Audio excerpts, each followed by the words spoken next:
नमस्कार दोस्तों। कैसे हो आप सारे लोग? आशा करती हूँ जो जहाँ पर भी हो स्वस्थ हो और सुरक्षित हो और रविवार को अच्छा खासा मस्ती किए हो, है ना? तो चलो, आज सोमवार, आप लोगों के लिए सोमवार सुकुमार में सुकुमार राय के लिखे हुए एक छोटी सी कहानी लेके आई हूँ और इसके शीर्षक है हिंगशुटी। हिंगशुटी यानी कि जो लोग बाकियों से, दूसरों से ईर्ष्या करते हैं। तो अगर ऐसा ही कोई है, अगर वो लड़की है तो उसको कहा जाता है हिंगशुटी। तो जो दूसरों से, दूसरे के उन्नति से जलते हैं, ऐसा अगर कोई लड़की है तो उसको हम कहते हैं हिंगशुटी। और अगर वो लड़का है तो हिंगशुटे। तो अभी के लिए हम कहानी को शुरू करें। हिंगशुटी। एक थी एक बहुत ही नटखट लड़की। वो बहुत ही ज़्यादा ईर्ष्या करती थी और हमेशा लड़ मरती थी। उसका उस बच्ची की नाम क्या है वो अगर अभी मैं बोलूं तो उसके नाम के ही, सेम नाम की ही अगर कोई बहुत ही सुंदर, सुशील, शांत लड़की है जो अभी ये कहानी सुन रहे हैं, मतलब पढ़ रहे हैं, तो भाई वो लोग तो मेरे ऊपर गुस्सा हो जाएंगे।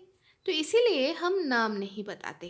तो हिंगशुटी की जो दीदी थी, बड़ी दीदी, वो बहुत ही सुंदर स्वभाव की थी, बहुत ही शांत स्वभाव की थी। वो जैसे ही कामकाज में वैसे ही पढ़ाई लिखाई में। हिंशुटी की तब उम्र सिर्फ 7 साल हुई थी, लेकिन इतने दिनों में भी सिर्फ 7 साल बोल रहे, लेकिन वो 7 साल तो बिता चुकी थी। तो लेकिन फिर भी वो वर्ण परिचय के जो प्रथम भाग होती है ना, जहाँ पर अ आ ई उ ये सारे हम सीखते हैं, वो अभी तक वो सीख नहीं पाई थी।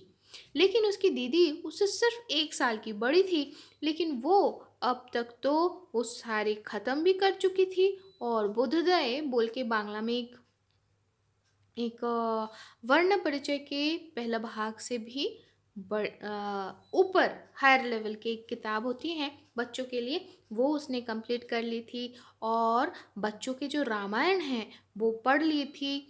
इसके साथ साथ जो इंग्लिश की जो फर्स्ट बुक होती है, जहाँ पर इंग्लिश के डिफरेंट बहुत सारे जो शब्द होते हैं और वो सारे वो ख़त्म कर ली थी। तो अब हिंगशुटी जो है वो हर किसी से ईर्ष्या करती रहती थी, तो वो अपनी दीदी को भी ईर्ष्या करती थी। दीदी जब स्कूल में प्राइज जीतती तो वो वहाँ पर ही डांट खाती और उसको क्या बोले, उसको पनिशमेंट भी दिया जाता उसके नटखटपन के लिए। तो जिस बार दीदी एक प्राइज के बतौर एक तस्वीरों वाली किताब पाई ना, हिंगशुटी उस बार कुछ भी नहीं पाई और वो मुंह फुलाकर पूरा दिन बैठी रही और किसी से बात भी नहीं की। इसके बाद रात को दीदी की उतनी सुंदर वो किताब के जो कवर है उसको फाड़ के उसके अंदर सिहाई डाल के फिर उसको कीचड़ में डाल के उसको पूरा नष्ट कर दिया। इतना वो नटखट और इतनी ही वो ईर्ष्यावान थी। हिंगशुटी की मामा आए हैं, है ना? साथ में वो मिठाई लाए हैं और लाकर दोनों बहनों को वो खाने के लिए दिए। तो हिंगशुटी थोड़ी देर तक दीदी के जो पास जो मिठाई गई उसको वो देखती रही और फिर भैं करके रो पड़ी। तो मामा को लगा शायद वो अपना जीभ काट लिया होगा, तो वो जल्दी जल्दी पूछे। तो तब भी हिंगशुटी जो है वो कुछ ना बोले, सिर्फ चिल्लाए जा रहे हैं और रोए जा रहे हैं, चिल्लाए जा रही है और रोए जा रही है। तो माँ आकर एक बहुत बड़ी से फटकार लगा दी। क्या हुआ है बोल तो तब जाकर हिंगशुटी रोते रोते बोली, दीदी को जो मिठाई दिया गया है वो मुझसे भी बड़ी है, मेरे से भी मुझे जो दी है वो मिठाई उससे वो बड़ी है। तो ये सुनकर दीदी तो भैया जल्दी जल्दी अपना मिठाई उसको दे दी, क्योंकि भाई ये अशांति से तो बेटर है उसको दे दो। वो शांति से खाए तो खुश रहेगा। अब जब सारे लोग खुश हैं तो हम भी खुश। तो दीदी के जन्मदिन में दीदी अ, अच्छा, जन्मदिन की बात तो बाद में बताएँगे। अब दीदी तो वो मिठाई उसको दे दी, लेकिन फिर हमारी ये जो हिंशुटी है ना, हिंशुटी ये खुद वो मिठाई लेकर पूरा खा भी नहीं पाई, आधा गिराया, आधा क मतलब आधे से भी कम, मतलब आधा गिराया, थोड़ा बहुत खाया, मतलब नष्ट किया उसने। अब आते हैं चलो दीदी के जन्मदिन में। दीदी के जन्मदिन में दीदी को नए कपड़े मिले।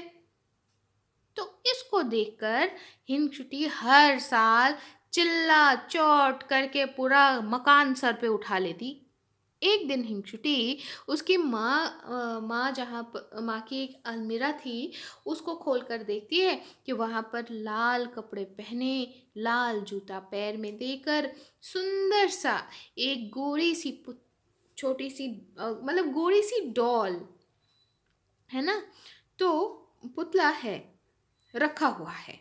तो हिंगशुटी मन ही मन बोले, देखो दीदी के लिए। हम्म, कितना वो बदमाश है ना।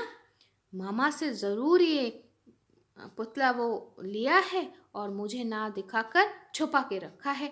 तो बहुत ही मन वो बहुत भयंकर सा वो गुस्सा हो गई और वो सोचने लगी, मैं छोटी हूँ, मुझे मिलना चाहिए, और दीदी क्यों ये पुतला लिया है, उसको क्यों मिले हैं।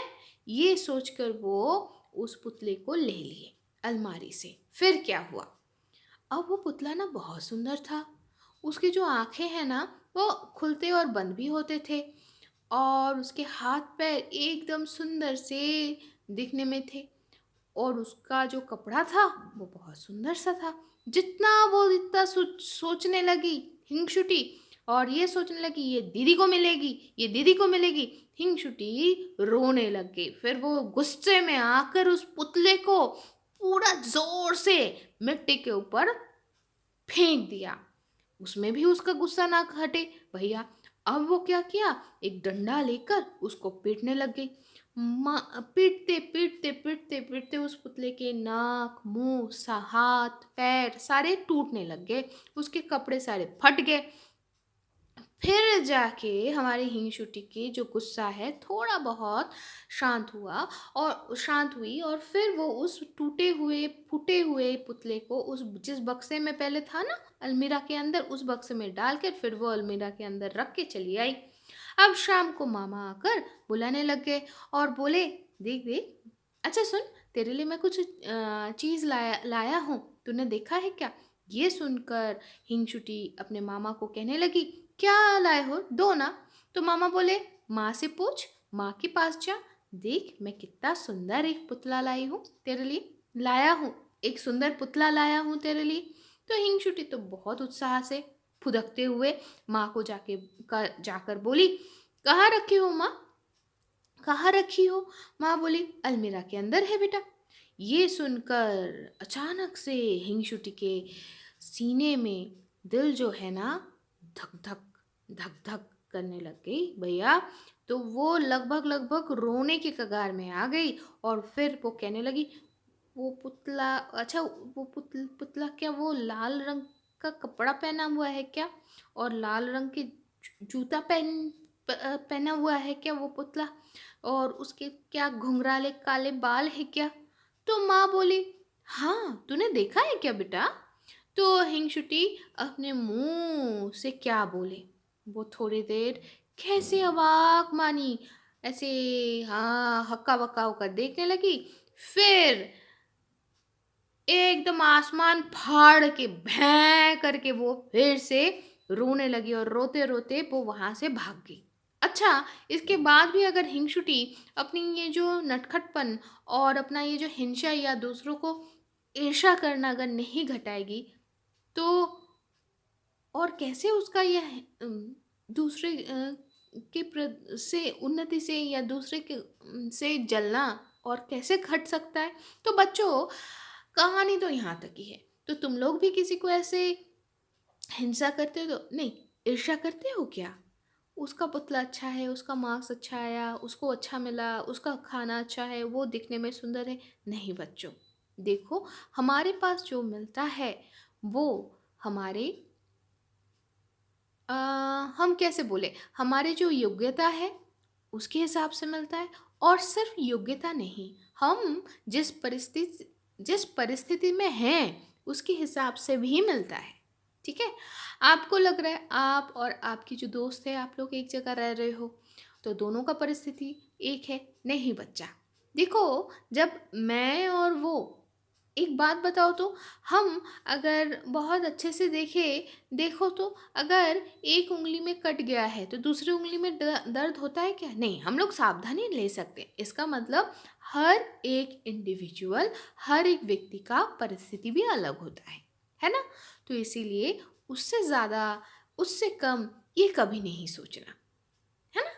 हमें जितना मिला है हमें उतने में ही खुश रहना है। हमें अच्छा मिलना चाहिए, उसके लिए हम प्रयास करें, वो सही है। लेकिन हमने प्रयास किया, हमने 100% दिया, उससे मुझे मिला, अच्छी बात है। लेकिन उसके बाद अगर नहीं मिला, ठीक है, हमने प्रयास किया, हमारा परिस्थिति हमारे अनुकूल नहीं रहा, इसीलिए नहीं मिला, हम फिर से कोशिश करेंगे। अगर मैं परिस्थिति प्रतिकूल नहीं रहा तो हमें मिल जाएगा। लेकिन अगर मान लो परिस्थिति अनुकूल हुआ और हमने नहीं किया, तो बच्चों तब तो कैसे भी नहीं मिलेगा, है ना? तो हमें कोशिश करना चाहिए, और सच्चाई के साथ और प्यार के साथ, है ना? तो आज के लिए ये कहानी यहाँ तक ही। आशा करती हूँ कि मैं अपने हिसाब से इसको अनुवाद कर पाई, आप लोगों को अच्छा लगा। तो आज के लिए यहाँ तक ही, फिर मिलते हैं, तब तक के लिए फुदकते रहो, खुश रहो और सच्चाई पे रहो। टाटा।